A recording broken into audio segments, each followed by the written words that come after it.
Hola, ¿cómo están? Bienvenidos a Enlace Internacional, una propuesta federal en política internacional.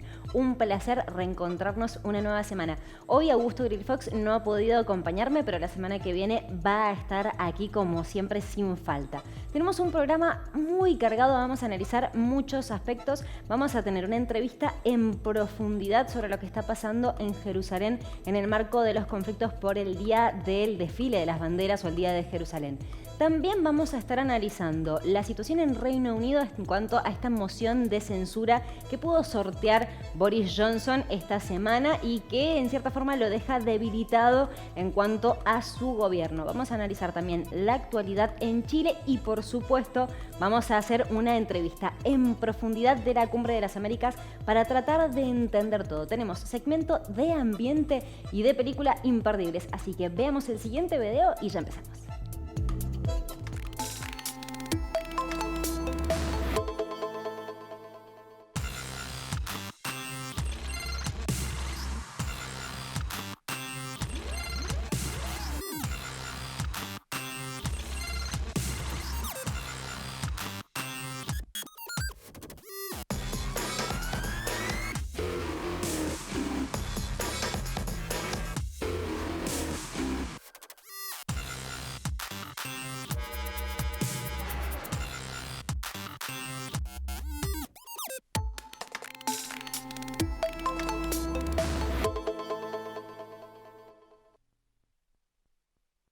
Ahora nos vamos a Jerusalén para analizar en profundidad todo lo que está pasando allí. Y de hecho ya tenemos en comunicación vía Zoom a un amigo de la casa, al referente en cuanto a preguntarle sobre los temas que ocurren en Israel. Estamos hablando de Daniel Kuperwasser, analista político y economista en Israel. ¿Cómo le va? Muy buenos días, Daniel. Muy buenos días por ustedes, muy bien, esperando para poder informarles. Igualmente. Bueno, nosotros la semana pasada comentábamos de esta serie de disturbios que hubo en el día del desfile de las banderas o el día de Jerusalén. Y esto, digamos, nos llamó mucho la atención porque también tomábamos en cuenta lo que pasó en el año 2021, o sea, el año pasado, que fue como una suerte de desencadenante final del conflicto bélico de los 11 días. Entonces la pregunta es, ¿cómo está actualmente la situación allí en Jerusalén? La situación sigue estando tensa, aunque menos que, digamos, no llegó a tomar la violencia del año pasado, Ujú.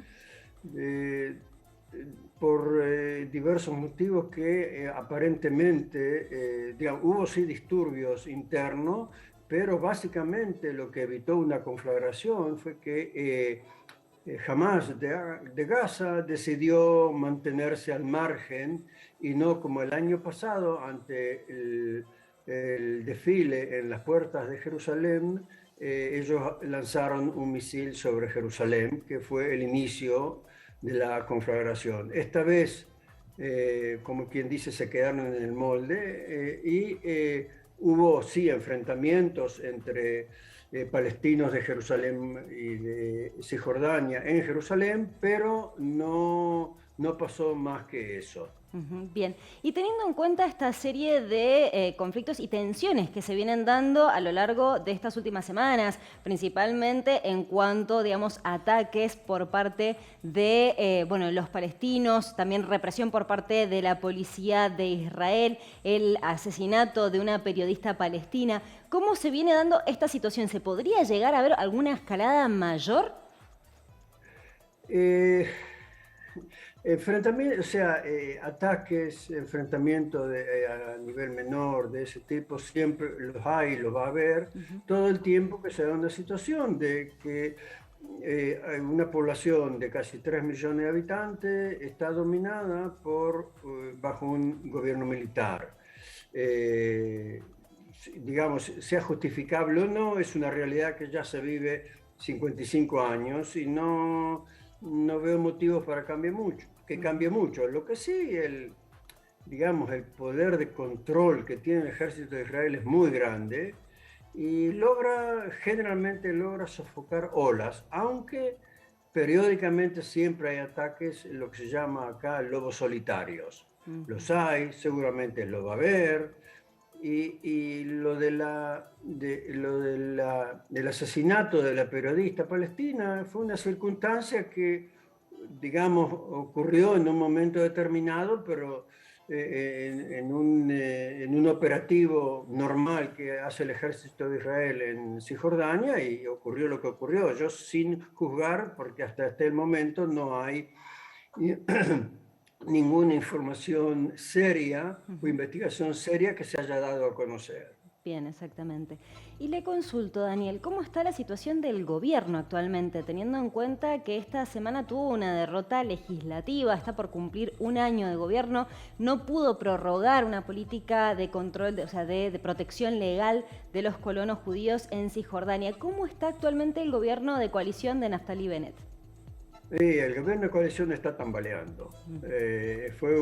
Digamos, en este momento, 2 o 3 parlamentarios, tanto de lo que se llama el ala derecha o miembros del partido árabe que son partícipes de la coalición gubernamental, presionan mucho y por el otro lado, Netanyahu presiona tratando de atraer legisladores de la derecha para que se pasen a su lado y puedan voltear el gobierno y crear un gobierno bajo su liderazgo. Realmente se vive una situación muy tensa, no se habla de días, no se sabe por el momento cómo va a las circunstancias, cómo se van a dar, pero el gobierno tambalea, no hay nada seguro en este momento. Bien, ¿esto podría llevar entonces a unas próximas elecciones? Sí. Básicamente hay 2 alternativas. Esto es un sistema parlamentario de que, digamos, si un componente significativo de la coalición hoy en día decide abandonar la coalición y plegarse a otra coalición liderada por el Likud y Netanyahu, eso se hace por voto de confianza, se voltea el gobierno y entra el gobierno nuevo. Eso es muy factible. No necesariamente tiene que haber elecciones para cambiar el gobierno. Bien, porque, vuelvo a insistir, esto es un sistema parlamentario. Y salvo que se crea una situación de que el gobierno no pueda gobernar y se trae una propuesta de disolver el Congreso y llamar a elecciones. Esa es la otra alternativa. Claro. Bueno, vamos a estar atentos a ver qué es lo que ocurre allí en cuanto a esta coalición de gobierno. Pero le hago la última pregunta a Daniel porque no quería dejar de consultarle teniendo en cuenta esta situación en cuanto a Irán, en cuanto a que el Organismo Internacional de Energía Atómica denunció que Irán tendría material suficiente para que en las próximas semanas, digamos, el material suficiente para crear una bomba atómica. Hubo una resolución que se aprobó de los gobernadores de este organismo e Israel ha estado denunciando que tienen material suficiente como para tener 3 bombas nucleares. ¿Qué cree que puede llegar a pasar en este contexto? Realmente está en una situación muy tensa. Yo no sé si ustedes se enteraron hoy, hubo otra, o sea, después de la resolución de los gobernadores de la Organización Internacional de Energía Atómica que condenaron en forma leve a Irán por el hecho de que no coopera con información referente a ciertos hallazgos de los inspectores de la OIEA, de que encontraron residuos de material nuclear, pero que se lo adjudican a una actividad de hace 20 años que hoy ya no existe más. Sí. De todas maneras, la resolución fue relativamente blanda, pero la reacción inmediata de Irán fue bastante significativa, amenazando de que si no se llega a un acuerdo en términos de un mes, ellos cierran las cámaras que fotografían todo el proceso que hoy en día Irán lleva adelante en materia de enriquecimiento de uranio. Con respecto a las cantidades de stock que tiene de uranio enriquecido, lo que se sabe y son informes ciertos, es que hasta hoy en día Irán dispone de material suficiente como para hacer una bomba que está lo que se llama a un nivel de 60% de pureza. Para llevar a que sea efectivo tienen que llevarlo al 90% de pureza, cuestión de que se hace muy rápido. Lo que sí dicen los expertos, que eso es un paso necesario, pero no suficiente y bastante lejos de lo que podría ser ya disponer de una bomba y el periodo, el nuevo periodo que necesita se habla en términos de por lo menos 2 años. O sea que no es algo inminente. O sea, el hecho que dispongan de material radioactivo a niveles puros que suficientes para 1 o 3 bombas, no es importante, pero no es crítico, claro, porque todo el proceso que se necesita para fabricar una bomba, los expertos lo detallan, va a llevar aproximadamente 2 años sin que haya problemas. Exacto. Bueno, es clarísimo lo que plantea Daniel. Hay que ver si efectivamente se llega, como usted señalaba, en un plazo de 1 mes a algún tipo de acuerdo para evitar que Irán saque todas estas cámaras y que acabe con el monitoreo por parte del organismo, ¿no? Yo a nivel personal ahora le puedo decir mi evaluación. O sea, yo pienso de que así como Israel hasta hoy en día en términos de equipamiento atómico utiliza una fórmula que lo llama de un poco de decir media verdad, no decir toda la verdad, los iraníes van a optar por lo mismo. O sea, van a oscurecer todo y van a quedar siempre no van a hacer la bomba atómica ahora porque se van a ver en una situación internacional muy, muy dificultosa, pero sí van a estar lo que se llama en el umbral. Y esa va a ser la amenaza permanente de Irán, de no dar el último paso, pero estar al lado del último paso. Exacto. Y ese es probablemente sea una situación de, llamémoslo así, de tanto, de equilibrio estratégico que puede demorar décadas, años. Exacto. Muy interesante lo que plantea. Vamos a seguir atentos porque genera mucha preocupación lo que está pasando entonces allí. Daniel, sí, no hay duda, efectivamente. Ha sido un placer poder dialogar con usted nuevamente y seguramente lo vamos a convocar a la brevedad. Ok, encantado. Igualmente. Estábamos hablando con Daniel Cooper-Basser, analista político, economista en Israel. Hablábamos primero de los enfrentamientos entre Palestina e Israel en el marco del Día de Jerusalén o el desfile de las banderas, para también analizar cómo está la coalición de gobierno que está por cumplir 1 año de Naftali Bennett, junto con 8 partidos. Lo que planteaba Daniel es que está tambaleando esta coalición y después terminábamos hablando también de lo que está generando mucha preocupación en cuanto al enriquecimiento de uranio por parte de Irán y cómo se dificultan las negociaciones para volver a incorporarlo en el plan de acción integral y conjunto. Pero nosotros tenemos que cambiar de tema y ahora nos vamos a ir a Reino Unido. ¿Por qué? Porque esta semana el primer ministro Boris Johnson pudo, llamémoslo así, pudo superar una moción de confianza, una moción de censura impuesta por su propio partido. Básicamente lo que plantearon los conservadores era que perdieron la confianza en contra de Boris Johnson por este conflicto del Partygate, que fueron las fiestas a las cuales participó Boris Johnson en el corazón de Downing Street. Bueno, efectivamente se realizó esta moción de censura, es decir, para tratar de destituirlo a Boris Johnson la pudo superar, obtuvo 211 votos a favor, 148 votos en contra, lo que le permite seguir estando en el poder, pero no significa que esto vaya a ser un alivio. De hecho, todo lo contrario. Si uno se pone a analizar lo que ha pasado anteriormente, por ejemplo, en 2018 su antecesora Theresa May también sufrió una moción de censura, la cual la superó con mejor ventaja que Boris Johnson. En su momento ella obtuvo 226 votos y a los 6 meses terminó renunciando por la presión de los propios rebeldes del Partido Conservador. Entonces no se ve claramente que haya tranquilidad para lo que es Boris Johnson. Lo que él señaló al primer ministro del Reino Unido es que esta era una victoria, que era categórica y que lo que le permitía era poder seguir gobernando y pensar en lo que los británicos realmente les importa ahora.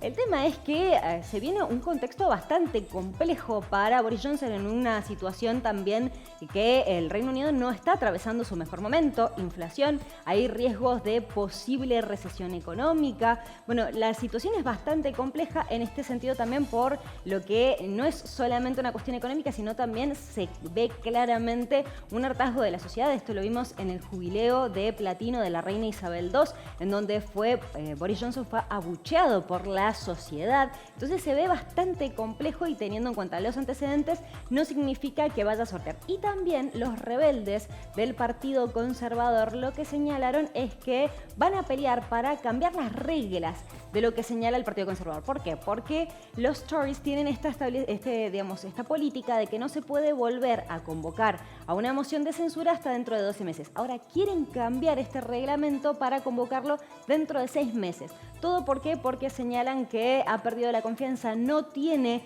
lo que se requiere debido a estas distintas fiestas en las cuales participó Boris Johnson. La cosa es que es lo siguiente, hay muchas pruebas en cuanto a lo que ha sido Boris Johnson participando de lo que se denominó como Partygate. Tenemos que se remontan al 15 de mayo de 2020, en donde se ven fotos en donde él está en Downing Street tomando vino, comiendo queso con varios compañeros de trabajo, pero también hasta inclusive surgieron o se filtraron fotos y videos del 16 de abril de 2021, el día anterior al funeral del príncipe Felipe, el esposo de la reina Isabel II, en donde ellos hicieron una despedida con alcohol. Son muchas las pruebas, de hecho ya se inició la investigación, se le colocó una multa y ahora se inicia una nueva investigación para determinar si Boris Johnson le mintió al Parlamento cuando señaló que él no era consciente de que hubiera violado las normas contra la COVID-19. Eso es lo que plantean y por eso también sigue la presión. Entonces está la presión política, la presión de la sociedad y la presión económica, así que vamos a estar atentos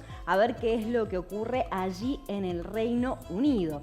Pero ahora vamos a Chile.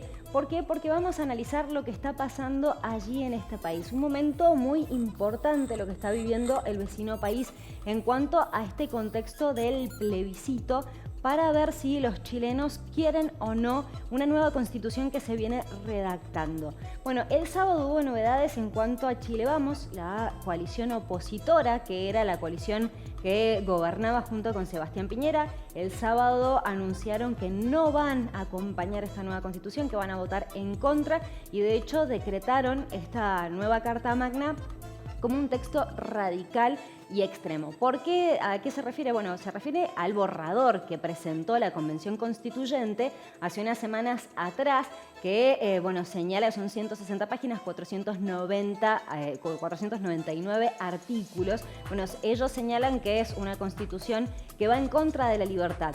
Es importante lo que está pasando en Chile por una cuestión de que, recordemos, el 4 de septiembre se va a someter a plebiscito esta nueva constitución y más de 15 millones de chilenos van a ver van a evaluar, van a tomar la decisión de si quieren esta nueva constitución o si no, o quieren que continúe la constitución que está vigente desde la dictadura de Augusto Pinochet. Pero también hay mucha preocupación en torno a esto porque las principales encuestas vienen dando de que la mayoría de la población votaría en contra, o sea, votaría por un rechazo de la nueva Carta Magna de la Convención Constituyente. Según la última encuesta de Criteria, más de un 39% de los chilenos votarían en contra, o sea, votarían la opción de rechazo, 31% la opción de apruebo y un 30% está indeciso. Ahí por ahí está la clave y por eso también un poco la preocupación del gobierno de Chile, principalmente encabezado por Boric, que está desde el 11 de marzo de este año. Entonces la situación es bastante compleja. Ahora este texto, este borrador, está en fase de modificación, está en la fase que lo que hacen es una comisión de 40 constituyentes, lo que hacen es revisar los detalles, sugerir algunos cambios y después se hace la votación final, se presenta el texto final el 4 de julio y allí el 4 de septiembre sería plebiscitado. En un contexto bastante complejo entonces también, en donde Boric está atravesando una situación también de caída de su imagen positiva. De hecho, la última encuesta de Plaza Pública lo que reveló es que un 57% de los chilenos estaría desaprobando el gobierno de Boric. Así que bueno, es bastante complejo, vamos a seguirlo por supuesto, porque es un tema muy interesante lo que está pasando en el vecino país, teniendo en cuenta también el estallido social y que esta es la respuesta para tratar de canalizar las principales demandas. Una cuestión antes de irnos al corte, recuerden, este domingo se va a votar en Francia la primera vuelta de las elecciones legislativas, así que seguramente la semana que viene lo vamos a estar tratando, y las nuevas encuestas en cuanto a lo que es las elecciones de Colombia siguen dando un empate técnico entre Gustavo Petro y Rodolfo Hernández, los dos candidatos que pasaron a la segunda vuelta. Pero bueno, nosotros vamos a un breve corte y en el próximo bloque vamos a hacer una entrevista en profundidad para analizar la Cumbre de las Américas.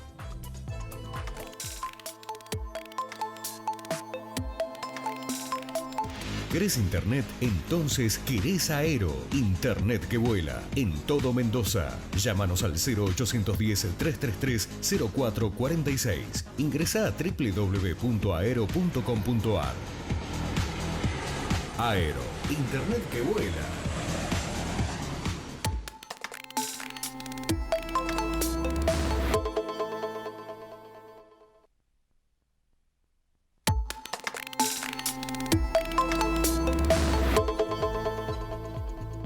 Continuamos con Enlace Internacional y como habíamos anticipado, vamos a meternos a analizar la Cumbre de las Américas, por eso vamos a viajar a Los Ángeles, en Estados Unidos, y ya tenemos en comunicación vía Zoom a Ana Vanessa Cárdenas, politóloga internacionalista, que muy amablemente nos ha atendido para que analicemos en profundidad esta cumbre. ¿Cómo estás, Ana Vanessa? Un gusto.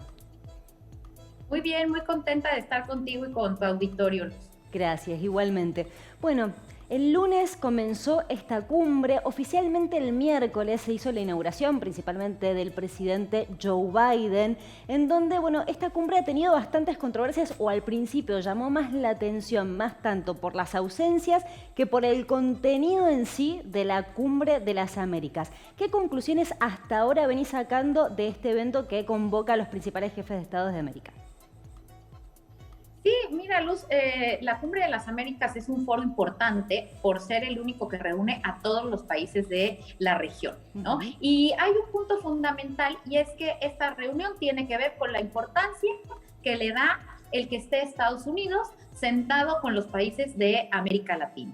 A partir de ahí se realizan una serie de declaraciones iniciadas por el presidente de México, por el presidente Andrés Manuel López Obrador, en el que dice justamente que si es una cumbre de las Américas, todos los países tendrían que ser invitados de acuerdo a lo establecido en Cartagena, ¿no? Exacto. Sin embargo, pues no habían sido invitados Cuba, Venezuela, Nicaragua, argumentando que es un foro de países al que se invita únicamente a aquellos que son electos con base en estándares democráticos, ¿no?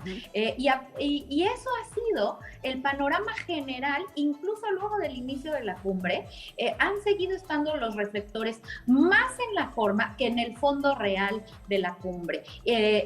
El día de ayer tuvimos otro nuevo encontronazo, otro nuevo conflicto entre el presidente de México y los senadores republicanos Marco Rubio y Ted Cruz, que enfocó los reflectores hacia el conflicto y no hacia los acuerdos que se están llegando, que es muy importante también desligarnos de esa forma e ir al fondo. Tenemos a los países de América Latina sentados juntos con Estados Unidos en un momento en el que la relación de Estados Unidos con América Latina comercial va en declive por la creciente llegada de China como socio de varios países en América Latina, y en un momento además pospandémico donde la inflación de nuestros países está carcomiendo y aumentando los problemas económicos que se están teniendo, y para lo cual es importante llegar a acuerdos, nos guste o no, con nuestro vecino del norte.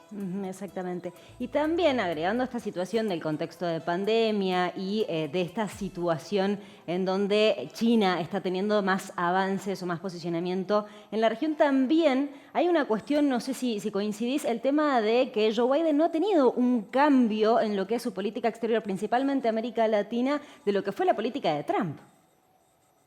No.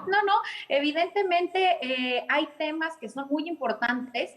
El actuar de Estados Unidos es tremendamente pragmático y en los que no cambian su postura, ¿no? Lo económico, la seguridad, la migración, y esos temas son hoy los que les preocupan y les ocupan en América Latina. Y hemos podido ver que la política exterior, coincido totalmente contigo, es la misma. Lo que ha cambiado es el matiz, es la forma. Joe Biden siempre ha sido un hombre que se conduce dentro de los estándares diplomáticos, ¿no? Entonces, eso es lo que sí hemos visto que ha cambiado, pero en realidad la política pura y dura ha sido sumamente duro, ha mandado los mensajes de forma velada, pero los mensajes suficientes para decir sigo siendo una potencia y América Latina me interesa, pero bajo mis lineamientos. Y es por eso que llama la atención, digamos, entrecomillada, la rebeldía del presidente mexicano.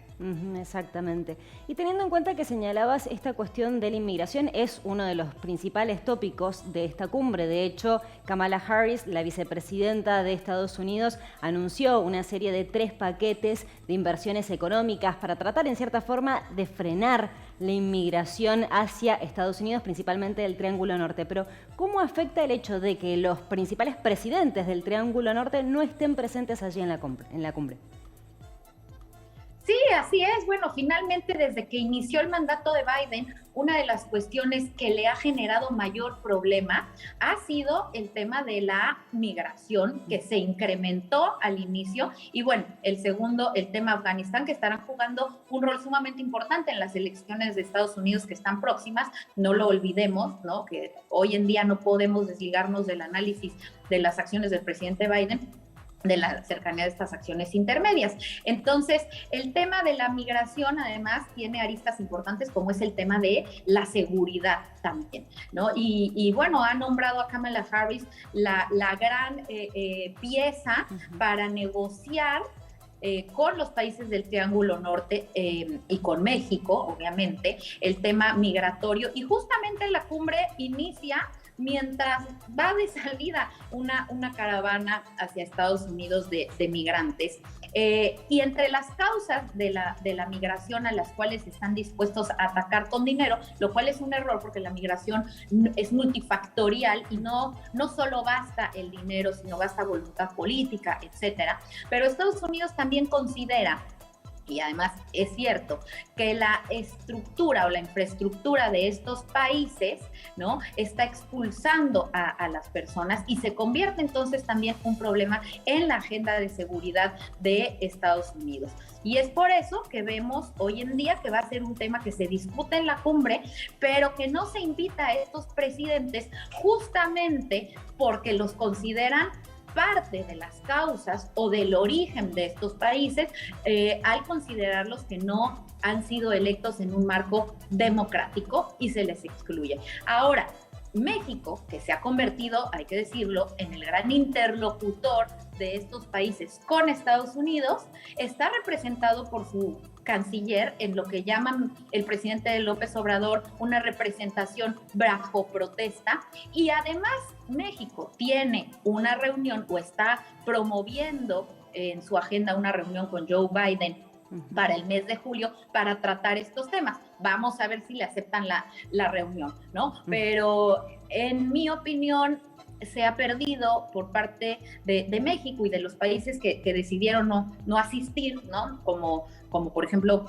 Guatemala, como por ejemplo Honduras, la opción de sentarte a negociar con Estados Unidos en un foro que está hecho para eso. Y bueno, la manifestación del desacuerdo o no con la invitación la hubieras podido hacer sentada en la fiesta grande y no en un berrinche tras bambalinas. Tal cual, qué claridad lo que mencionas, es el hecho de decir, tratar de solucionar un problema si no estás presente, si bien lo que señalaron estos países es que tenían representantes en su nombre, no es lo mismo la presencia de un jefe de Estado allí sentado en la mesa, ¿no?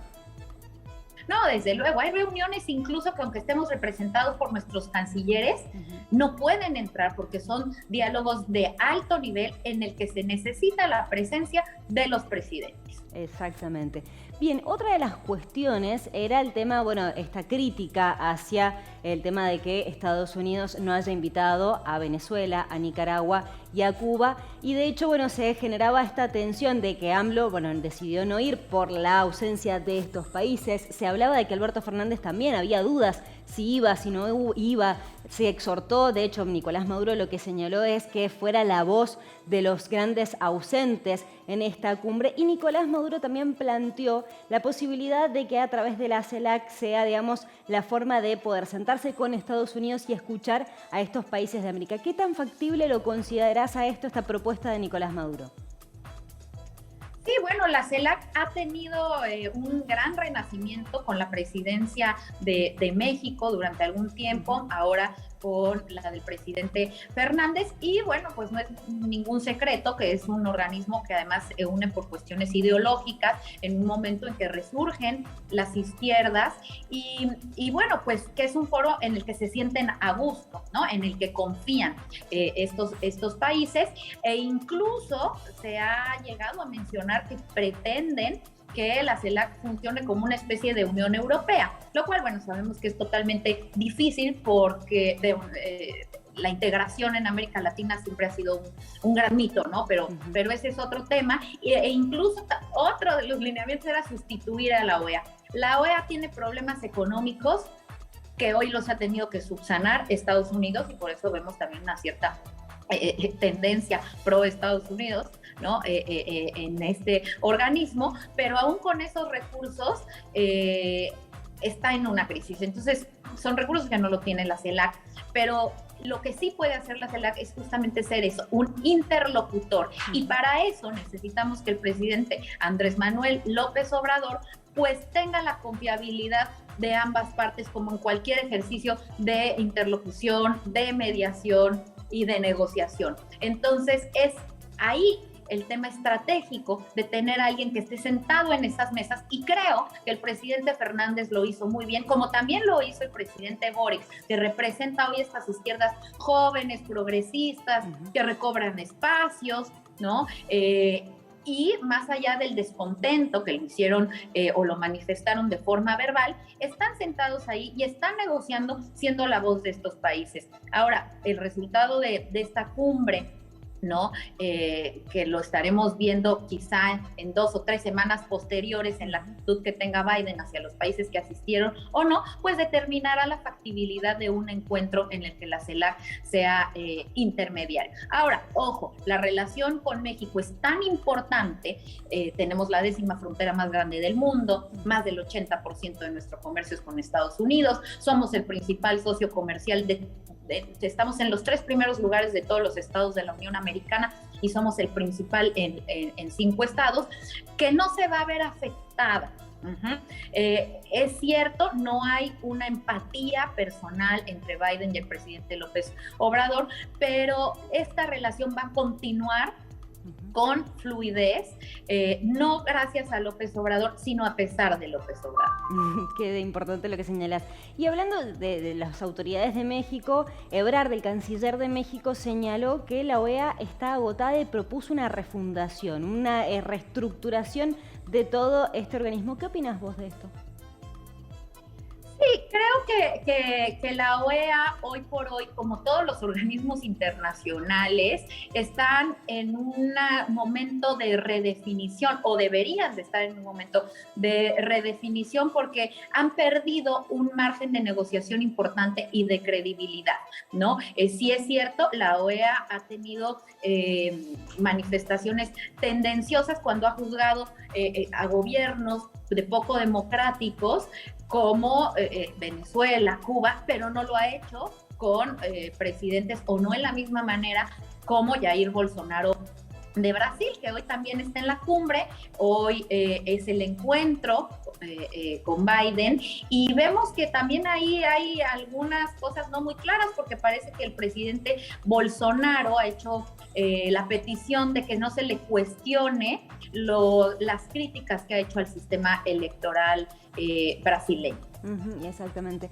Y Ana Vanessa, en cuanto también esta semana se conoció del diálogo entre Joe Biden y Juan Guaidó, el representante de la Asamblea Nacional de Venezuela. De hecho, fue durante el viaje que tuvo Joe Biden hasta Los Ángeles, en donde, según el comunicado, le dio el visto bueno para que recomience, o sea, que vuelvan a comenzar las negociaciones entre gobierno y oposición en cuanto a lo que es Venezuela. ¿Cómo ves esta situación, también teniendo en cuenta un poco esta luz verde que le dio a Estados Unidos de empezar a exportar petróleo hacia la Unión Europea? ¿Cómo ves las posibilidades de negociación o que se retomen las negociaciones entre gobierno y oposición, también respaldado con Estados Unidos? Sí, yo creo que ese es un tema muy importante para los venezolanos, el retomar estas negociaciones en las que México además ha tenido un papel muy importante y ha recobrado los principios de su política exterior como un negociador o como un facilitador de las negociaciones entre la oposición y el gobierno de Nicolás Maduro. Pero también Estados Unidos hoy hace estas declaraciones, pero ha tenido una posición ambivalente, ¿no? En algún momento reconoció y con mucha potencia a Juan Guaidó como presidente, pero cuando se trata de pedir petróleo o de negociar, pues negocia con Maduro, ¿no? Y el apoyo de Estados Unidos hacia lo que él llama el gobierno de Juan Guaidó también se ha ido debilitando cuando ha visto la fractura que ha habido en la oposición. De hecho, hoy en día no hay una representación venezolana por parte del presidente reconocido por Estados Unidos, entrecomillado Juan Guaidó, sino que Venezuela tiene ahí algunas funciones de representación a través de los organismos de la sociedad civil, ¿no? Entonces tampoco es tan clara la postura de Estados Unidos en la praxis. En el discurso sí, pero en la praxis también ha sido ambivalente, y por eso vemos también que el tema Venezuela es una de las cosas que nos imposibilita tener una visión global latinoamericanista, ¿no? Y que pudiéramos pensar o vislumbrar en el corto o mediano plazo una unión de lo más alto, del más alto nivel como la tiene la Unión Europea.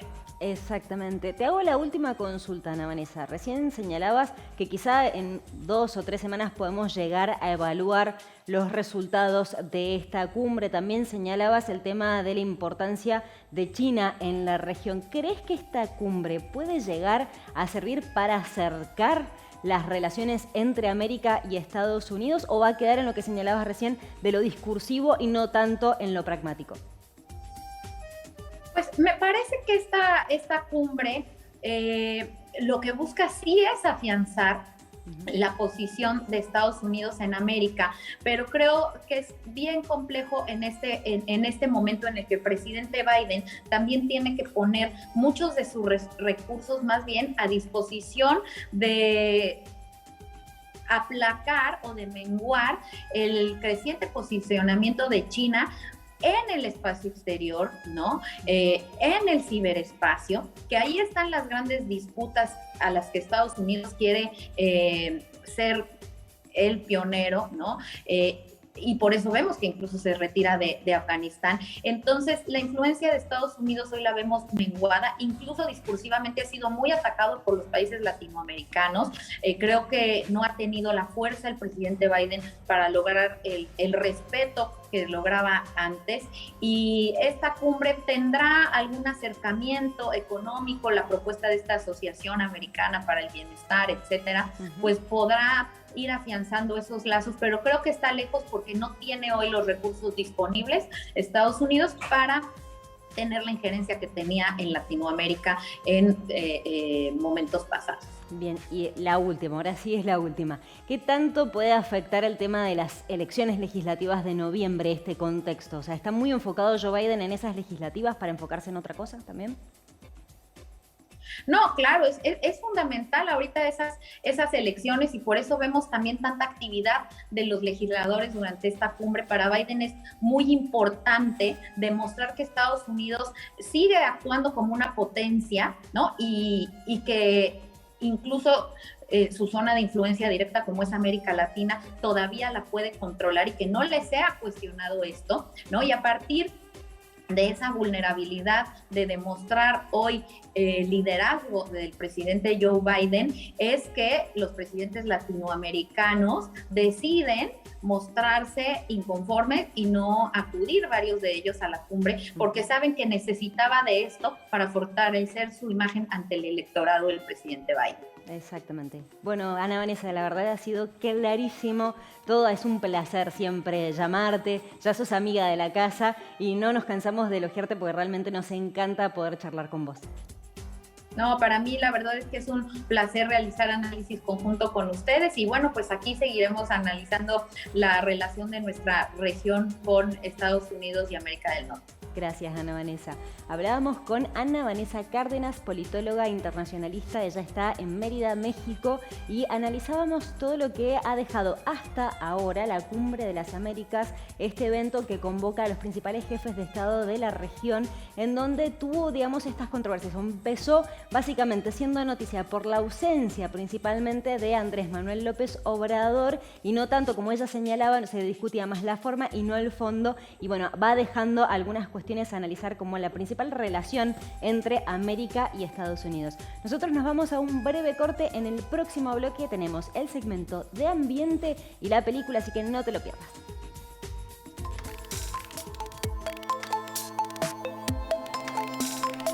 Seguí la cartelera del Imperial en sus redes sociales. Atentos a vos, atentos a tu entretenimiento. Maipú Municipio.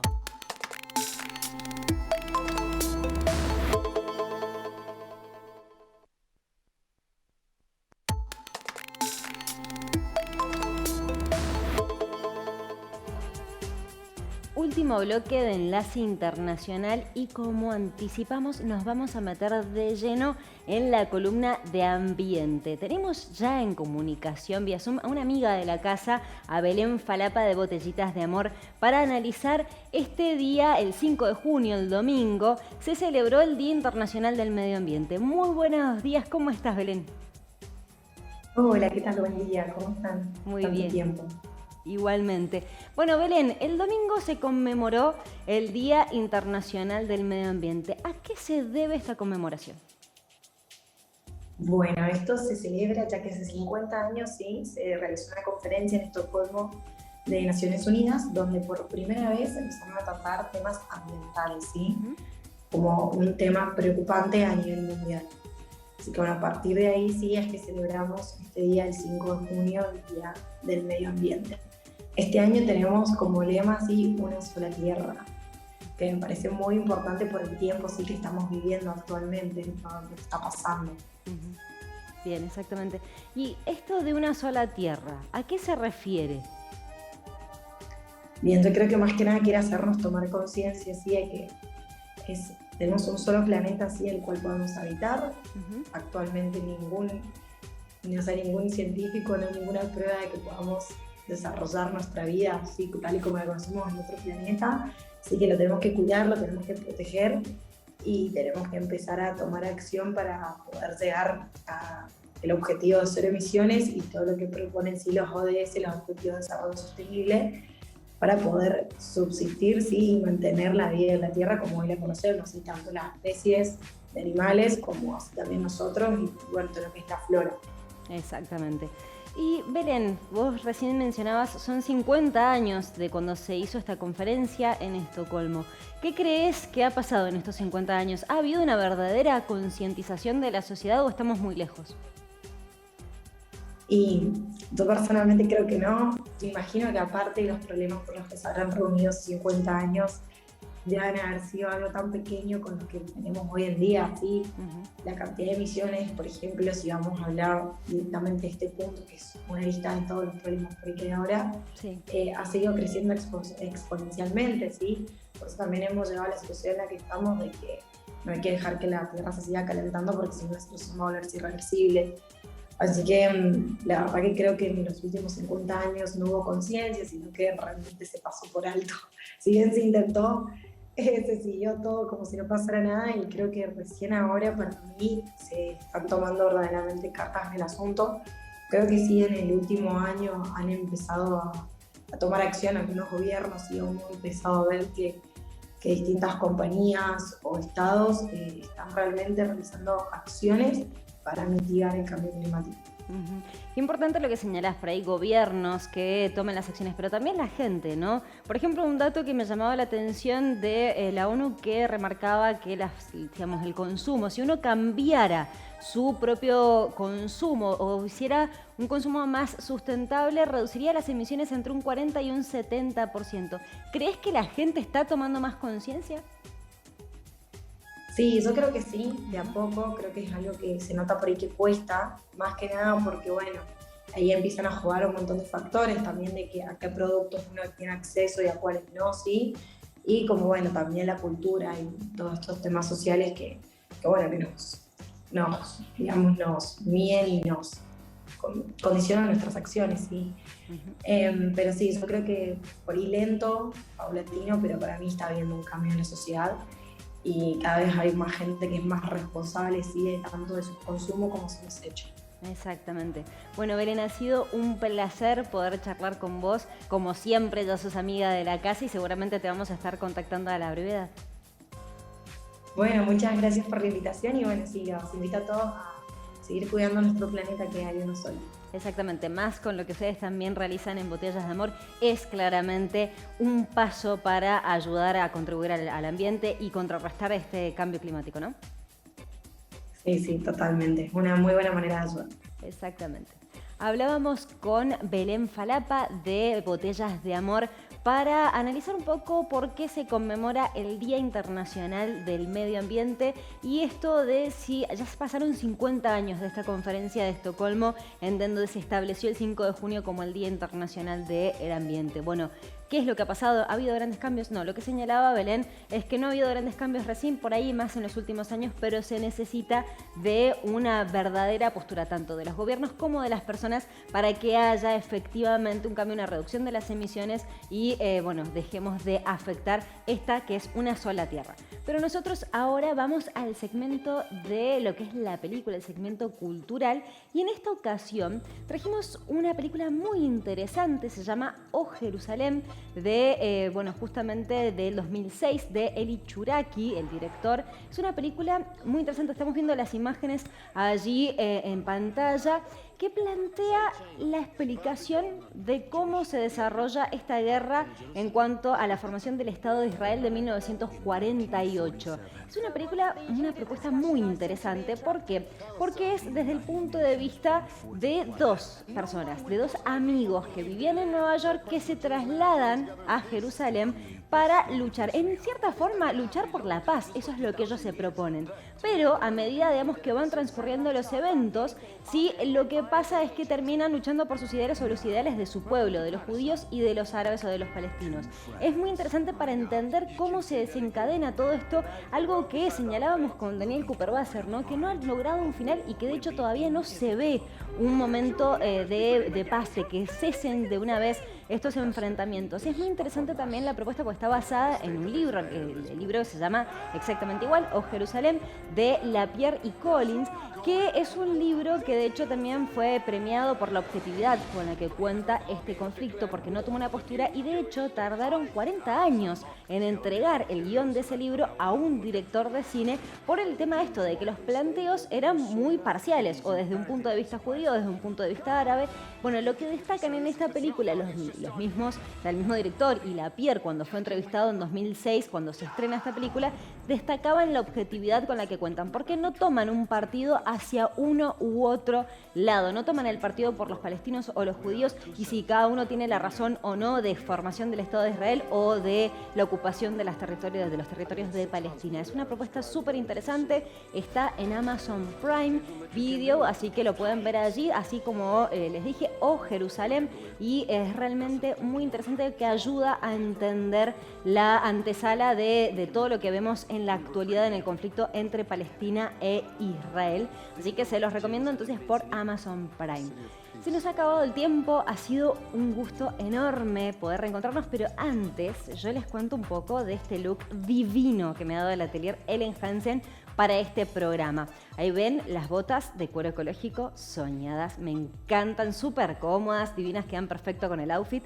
Y ahí se ve la parte de abajo del vestido de lana natural y miren lo que es esta faja divina hecha en telar de un artesano amigo de la casa, la verdad que es impresionante, lo elegante, divina, súper favorecedor, me encantan los colores, es súper sentadora, es muy lindo. Bueno, y el vestido, como les decía, de lana de natural, hermoso, y es de Juniel, que es la marca registrada de Ellen Hansen.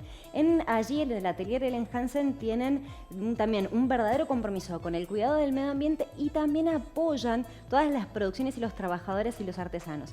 Todo lo que tienen allí es hermoso. Además, siempre me complementan el outfit con accesorios. Miren lo que es este anillo divino con esta piedra azabache, también hecha por un orfebre artesano. Me encanta todo lo que tienen, así que ustedes vayan porque está más que recomendado. Tienen que ir a San Lorenzo 576, Ciudad de Mendoza, que allí las van a estar esperando.